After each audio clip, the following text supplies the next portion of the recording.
Ce type de gardeur a ses petites habitudes. S'asseoir sur le banc du 18 rue de Vaugirard pour regarder passer les voitures.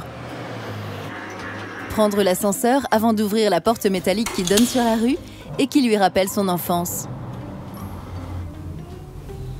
Écouter le bruit de ses pas sur l'escalier du dehors et celui de ses doigts sur le digicode qui lui ouvre l'intimité de son immeuble.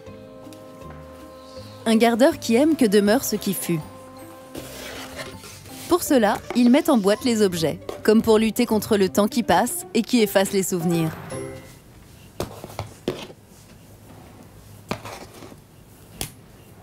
Chaque objet en fait représente vraiment une période. Donc il y a eu la période collège, la période lycée, il y a eu la période fac.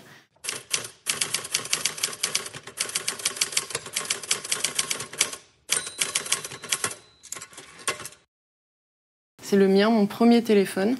Donc c'était un Sagem AX5. Donc il m'a duré très très longtemps, il m'a duré 5 ou 6 ans.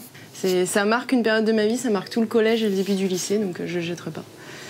C'est vraiment l'objet qui symbolise le début de plein de choses. Après j'ai eu celui-là, qui m'a pas duré très longtemps, il m'a duré 1 an et demi.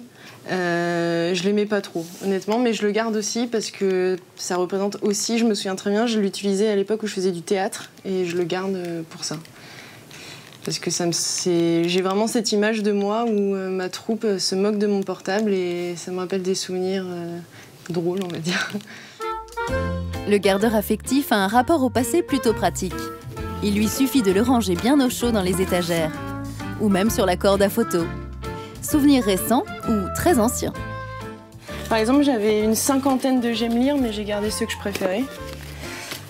Ça parle d'un âne et d'une petite fille qui sont rejetées dans un village corse. Et voilà, elle n'est pas du tout aimée. Elle n'est pas aimée par le village. Et son seul ami, c'est un âne. Et il se trouve que c'est une histoire triste. Je ne sais pas pourquoi j'aimais, mais à la fin, l'âne, il meurt. Et voilà, j'aimais beaucoup, beaucoup ce livre. Après, j'ai ce livre-là. C'est le premier livre avec lequel j'ai dessiné. Et je suis très, très, très nostalgique de mon enfance. Il y a vraiment une rupture entre ma vie adulte et mon enfance. Et j'ai pas du tout vu la progression. J'ai l'impression que je me suis réveillée un matin et que j'étais plus une enfant. Et donc, oui, ça me permet de revoir mon enfance avec des objets, tout simplement. Là, j'ai une boîte à musique auquel je tiens énormément. C'est la première boîte à musique qu'on m'a offert quand je suis née, en fait. C'est des repères. C'est comme un enfant qui a son doudou quand il rentre à la crèche pour matérialiser ses parents. Bah, moi, je matérialise mon enfance. Et petit à petit, je sais qu'elle va s'effriter et qu'un déménagement, quelque chose comme ça, petit à petit, les choses vont partir. Mais pour l'instant, j'en ai besoin encore.